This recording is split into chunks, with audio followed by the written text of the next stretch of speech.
Tá, eu acho que agora tá gravando. Fala galera, beleza? Aqui é o professor Júnior. Vamos começar mais uma aula dessa vez. E se Deus quiser, vai dar tudo certo. Porque a última aula que eu gravei desse mesmo conteúdo, o vídeo cortou, acho que na metade, e aí tive que inutilizar o vídeo. E aí depois eu fiquei tendo problemas com o programa, e enfim, etc. Mas vamos lá, vamos focar. Hoje a gente vai trabalhar um conteúdo novo, que é bem diferente daqueles outros dois que a gente tinha trabalhado antes. Hoje a gente vai falar dos jogos cooperativos, tudo bem? Para começar, como sempre, eu trago uma frase. Então, dessa vez, a frase do Broto, de 1900, assim: ao jogar, não apenas representamos simbolicamente a vida, vamos além. Estamos praticando direta e profundamente um exercício de coexistência e de reconexão com a essência da vida. Tá, vamos agora começar. Primeiro, o que danado. Olha, sempre eu tenho um problema com essa canetinha. Eu ainda vou aprender, mas eu sempre tenho que clicar aqui antes. Eu vou lembrar disso. Agora vai. Beleza. Então tá, o que é o jogo, certo? Segundo o coletivo de jogo, que é a referência base para toda a estrutura curricular do currículo escolar das escolas públicas de Pernambuco, ele vai falar o seguinte, que o jogo é um ato em que suas intencionalidades e curiosidades resultam num processo criativo para modificar imaginariamente a realidade e o presente. Isto é, o jogador, quando ele está jogando, aquele jogo passa a se tornar a realidade dele. E ele é capaz de transformar essa realidade caso necessário. Acertei. Já segundo a Bregolato, em 2008, ela vai falar que o jogo é um fenômeno constituído de atividades lúdicas, isso é, que dão prazer ao praticante, que ele faz porque ele se sente bem, porque ele gosta de fazer, porque mexe com o imaginário dele, e que vai envolver pessoas, animais, e que, por sua vez, podem, nessas atividades, interagir com os objetos, isto é, com brinquedos, sei lá, qualquer outro tipo de objeto, ou até mesmo com a natureza, de repente com uma flor, com uma árvore, com uma planta, etc. Então vamos agora tentar colocar os jogos com algumas características, certo? Vamos tentar colocar ele, enquadrar ele dentro de um padrão. Então a primeira característica dos jogos que a gente pode elencar é que são atividades lúdicas, como eu tinha falado, envolve o prazer, envolve o imaginário do praticante. Ele vai ser uma atividade sistematizada, isso é, um monte de criança na rua correndo para um lado para o outro, não necessariamente é um jogo. Um jogo, ele vai ser uma atividade sistematizada, organizada. Ela vai ter início, meio e fim, certo? Então, de repente, as crianças decidiram que elas vão correr. Mas aí elas disseram, olha, a gente vai começar a correr e quando a gente ouvir uma buzina de carro, a gente para. E quando a gente vê um Fusca, a gente volta a correr. Sei lá, ela colocou alguns parâmetros, colocou um início, meio, fim, uma lógica por trás daquilo. Aquela correria deixou de ser uma corrida por nada e passou a se tornar um jogo. Ele pode ser coletivo ou não, isto é, a gente vai ter jogos individuativos, a gente pode ter jogos que são competitivos ou não, isto é, a presença de uma competição, a presença de um perdedor, de um vencedor, etc. Ou simplesmente brincar pelo prazer de jogar, como jogos não competitivos, temos brincar de boneca, brincar de casinha. Ele vai ter uma relação direta com a cultura local, isso vai ter influência no nome do jogo, na característica de como o jogo é brincado, e entre outras coisas. Vamos dar alguns exemplos, certo? Então, acredito que muitos da capital já ouviram falar da brincadeira amarelinha, mas talvez alguns de vocês não tenham ouvido falar sobre academia. E aí você vai dizer, tá, academia, que brincadeira é essa? É a mesma coisa que amarelinha, só que é um termo mais usado mais antigamente e por pessoas mais do interior. Eu, com a minha avó, eu fui fazer uma entrevista com ela uma vez, perguntando sobre jogos que ela praticava e tudo mais, e ela me disse, eu brincava de academia. E eu fiquei na minha cabeça pensando que ela estava fazendo uma academia, ginástica, musculação, e eu pedi para ela me explicar como é que é, e ela falou e descreveu todas as características da amarelinha. Então, vai ter isso aí. Entre outras coisas também, por exemplo, o clima da região. A gente vê a cultura local da região de maneira geral. Aqui no Brasil, a gente vai ver em cada esquina uma criança ou um grupo de adolescentes jogando bola. Já jogando beisebol, futebol americano. Pode ser que no Alasca a gente veja pessoas com trenó e husky siberiano correndo lá de um canto para o outro, eu não sei, tá? Se você é do Alasca agora e está vendo esse vídeo, que eu duvido muito, e você não corre com cachorros em trenó, me desculpa, tá? É apenas o estereótipo, isso aí, dos filmes da Disney. Então vamos seguir, vamos adiantando. Na minha opinião, ele tem regras flexíveis. Isso vai diferenciar ele de outras atividades. Isso significa que eu posso mudar essa regra do jogo a qualquer momento. Basta eu querer, precisar, ou de repente a gente quer mudar a intenção do jogo. Então, por exemplo, eu estou jogando e eu percebo que as boladas estão indo muito fortes, estão machucando o pessoal. E aí eu digo, pessoal, a gente não vai jogar bola mais com a mão só agora. Para jogar, a gente tem que pegar a bola com as duas mãos e lançar. E aí você vai dizer, duas mãos vai mais forte. Não, sempre vai mais fraco, acredite em mim. Ou então eu acho que o jogo está de uma necessidade, tudo bem? A bola estava forte. Mas aí tem também a vontade. Eu de repente digo, pessoal, vamos fazer o seguinte, está demorando muito, vou acrescentar mais uma bola, certo? Então a gente vai ter duas bolas agora no jogo ao mesmo tempo e as duas queimam. Logo, eu mudei pela minha vontade. E agora, não porque eu precisei necessariamente, mas ele ainda continua sendo um jogo e continua sendo queimado. Ou ele pode mudar também com uma intencionalidade, como eu tinha dito. Eu olho para o jogo e digo, tá morgado demais. Sair matando todo mundo. E aí, ao invés da gente jogar uma bola de vôlei, a gente faz um coco verde recheado de caco de vidro e por aí vai. Mudou a intencionalidade.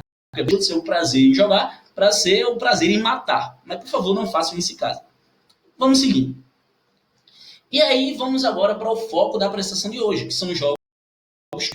Eu vou basear muito dessa prestação de hoje em uma dissertação de mestrado que foi do Flávio Ottuzzi Broto. Ele fez esse mestrado em Ciências do Esporte lá na Universidade Estadual de Campinas. Isso em 1999, certo? O tema da dissertação era Jogos Cooperativos, o jogo e o esporte como exercício de convivência. Ele começa logo na sua discussão trazendo que o Homem Ludens, escrito por Huizinga, é considerado como algo que é assim, muito importante para a história do jogo, porque ele vai trazer que o jogo ele é algo anterior à criação da própria civilização. Antes mesmo que cidades se formassem, que língua se falasse, já existia o jogo. Talvez as pessoas não compreendessem as características daquele jogo ou conseguissem definir com clareza, mas eram jogos. E, portanto, isso necessita ser abordado com uma boa dose de reverência. Isso com devido zelo para observá-lo de acordo com suas históricas, culturais e sociais. E agora, seguindo a raciocínio do Broto, certo? Ele vai trazer que, através dos jogos, são estabelecidas possibilidades muito variadas para incentivar o desenvolvimento humano em suas diferentes dimensões. Deixando claro que ele deixa aqui destacada a palavra humano e não criança. A gente tende quando ficar mais velho, achar que jogos, brincadeiras, são parte do cotidiano apenas de crianças. Jogam, adultos também brincam. Certo ponto, talvez essas brincadeiras, esses jogos sejam diferentes. Porém, ainda assim, são jogos. Se você ficar confuso para onde eu estou olhando, é porque às vezes eu estou olhando para a tela do computador, às vezes eu estou olhando para o slide, às vezes eu estou olhando para a câmera. Aí por isso que eu fico meio assim. Ele vai falar que esse jogo ele vai ajudar no desenvolvimento da linguagem. Entenda a linguagem, não somente a fala, a língua falada, a pessoa se expressa com o corpo, com as emoções faciais, etc. O desenvolvimento com pessoas, desenvolvimento afetivo, de criar, seja familiares, seja de amizade, ou até mesmo profissionais, desenvolvimento físico-motor, das habilidades motoras de maneira geral, e também das capacidades físicas que ele possa adquirir com o tempo. E o desenvolvimento moral, de um senso ético, de saber o que é certo e o que é errado. E aí ele traz uma coisa bastante conflituosa, digamos assim, que é meio que como se ele colocasse duas completamente distintas, os jogos cooperativos e os jogos competitivos, e é como se elas não dialogassem necessariamente entre si, mas elas estivessem em constante conflito.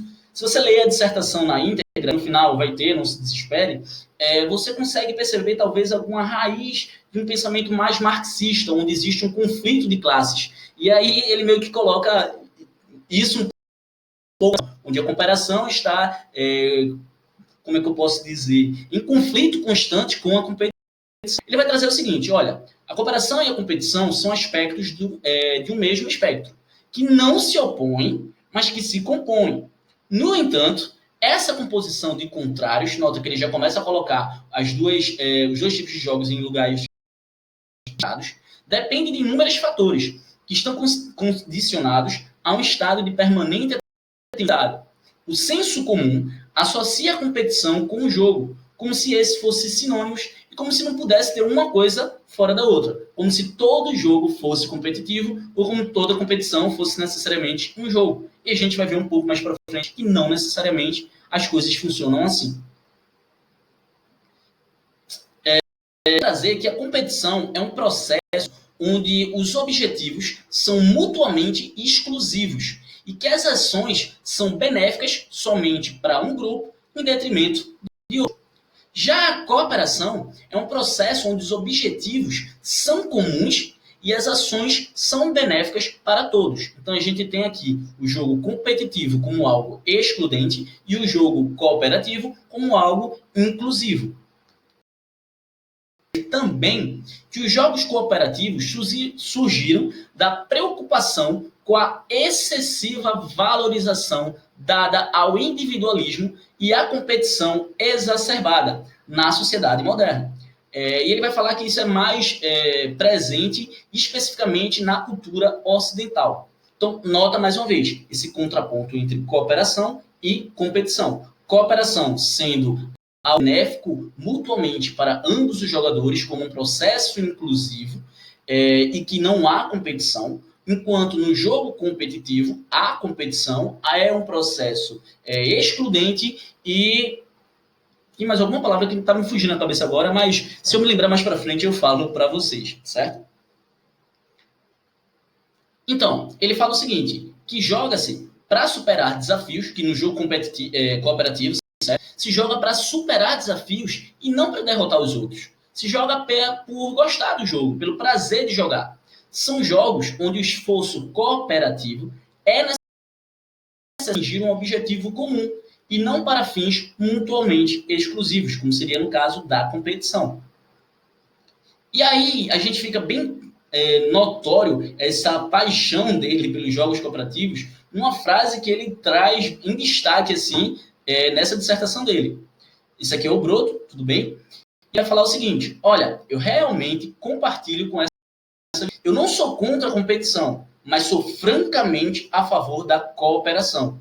E adoto essa posição não porque a cooperação é boa e a competição é ruim, mas porque acredito que a cooperação é mais adequada e mais necessária, e não apenas para esse momento, mas para os futuros e para as gerações que virão. E para isso, para confirmar esse pensamento dele, ele traz diversos autores que dialogam numa mesma linha de raciocínio. Os cooperativos estimulam a participação e o pensamento coletivo, enquanto o jogo competitivo é, de certo modo, excludente. E aí ele vai sintetizar essas ideias de Walker, de 1987, onde ele vem trazer, em um lado, jogos competitivos e os cooperativos. Só que, se você parar e reparar atentamente nessa tabela, você vai ficar pensando uma coisa. Eu vou te dar 10 segundos para tu me dizer se não tem nada estranho aí.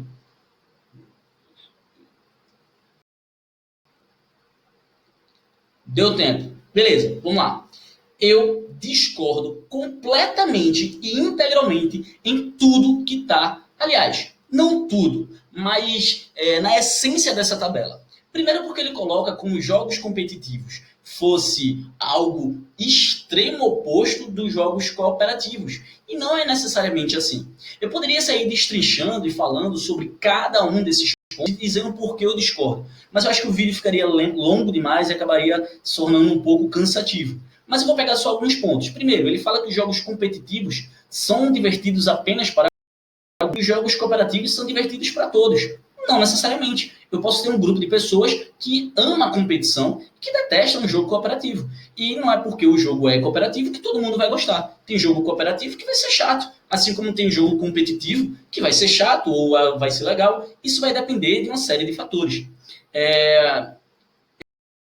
Alguns jogadores são excluídos por sua falta de habilidade, de certo modo. Mas também alguns jogadores são excluídos também nos jogos cooperativos por sua falta de habilidade. Se de repente no jogo cooperativo precisa de um nível de habilidade mínimo, por assim dizer, e alguns indivíduos não possuem esse nível de habilidade, não vai ser todo mundo se envolver independente da sua habilidade. Eles vão se envolver, mas vão acabar passando por um processo naturalmente de exclusão, onde os mais habilidosos vão se sentir sido trazidos para baixo os menos habilidosos. Isso por causa dessa cooperação que a gente está meio que forçando.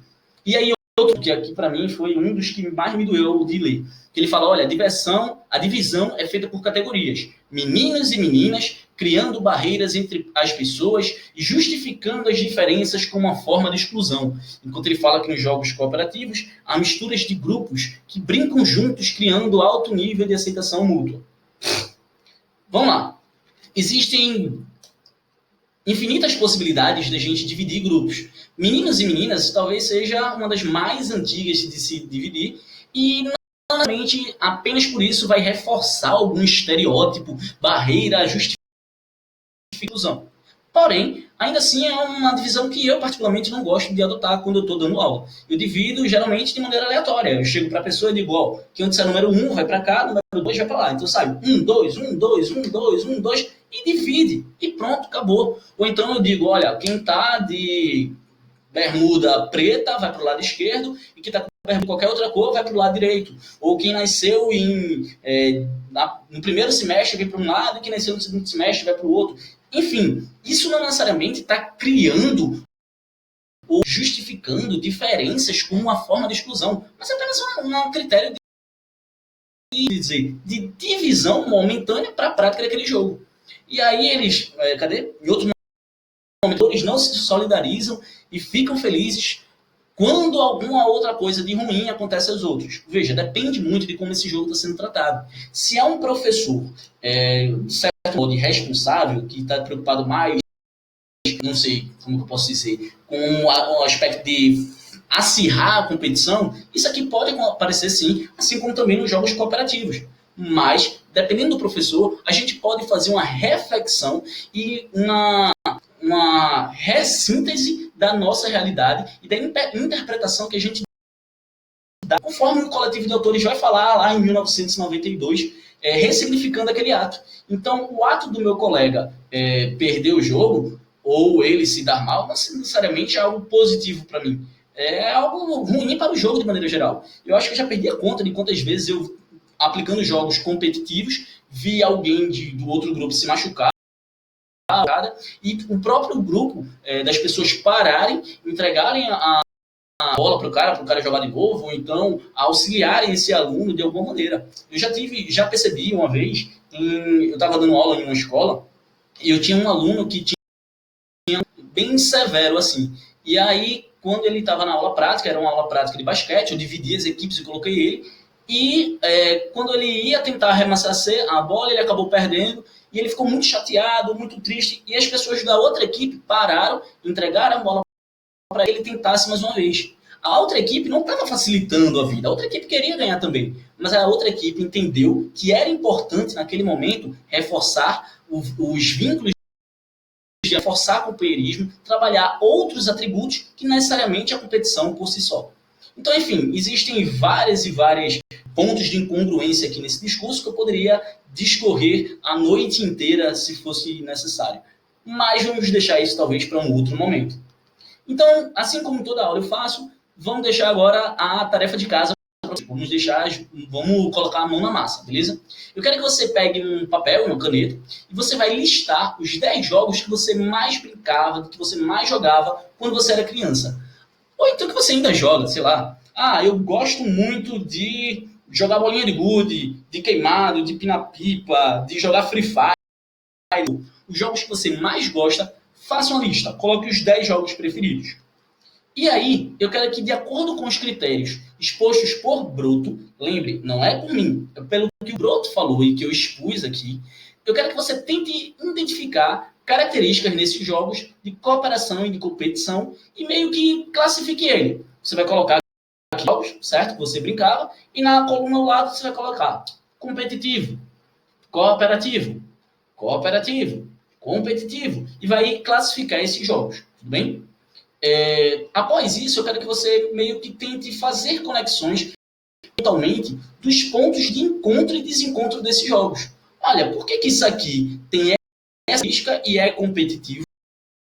Aqui tem a mesma característica, mas porque nesse jogo aqui eu divido em grupos competitivo, mas porque nesse mesmo jogo que eu divido em grupos é um jogo cooperativo. Então, listando esses pontos de encontro e de distanciamento entre cada um deles.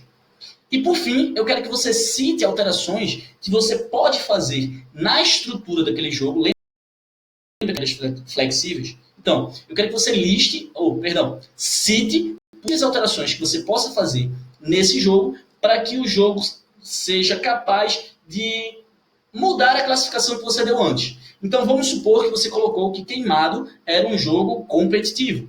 Eu quero que você coloque agora alguma alteração que você possa fazer no jogo para que esse Queimado deixe de ser competitivo e se torne um jogo cooperativo. Se você disse que brincar de casinha é um jogo cooperativo, eu quero que você agora diga alguma coisa que você pode alterar nesse jogo de casinha para que esse jogo se torne um jogo competitivo. E assim sucessivamente. E aí eu quero que você veja, certo? Como é possível flexibilizar sem que aquele jogo perca a essência necessariamente e se torne alguma coisa de outra natureza completamente diferente. Tudo bem? Essas são as referências. Bregolato, que eu falei lá sobre o jogo, o Broto, a dissertação dele de mestrado, e o coletivo de autores com o livro Metodologia do Ensino da Educação Física. Muito obrigado para você que ficou aqui até agora, até esse momento final aqui da aula. Eu espero, pedir em Deus, que dessa vez o aplicativo tenha gravado inteiro, para eu não ter que regravar. Meu Deus, eu já troquei, eu já botei essa camisa aqui, eu acho que umas 3 noites assim, tentando gravar. Mas ela tá limpa, tá, gente? Eu só estou eu não sei o que eu tô fazendo. Vamos seguir. Aqui tá meu Instagram, por gentileza, vai lá, segue. Inclusive, nesse vídeo aqui também, curte, deixa o like, se inscreve no canal, compartilha para quem não viu ainda, seja um colega de turma, seja um colega de sala, seja um amigo, uma pessoa de outra escola, de outra faculdade, de outro curso, mas que você achou interessante e quer compartilhar esse vídeo com ela, tudo bem? E caso você tenha interesse em acessar a dissertação do Broto na íntegra, basta você escanear esse QR Code aí, tudo bem? Ela vai estar lá no repositório da universidade, que agora está me fugindo o nome da cabeça. Mas basta você ir lá e você vai conseguir ter acesso a essa dissertação de mestrado na íntegra, tudo bem? E aí você pode concordar comigo, discordar de mim. Enfim, você entendeu. Mas foi um prazer estar com você durante todo esse tempo de vídeo. Nos vemos logo em breve. E muito obrigado e tchau, tchau.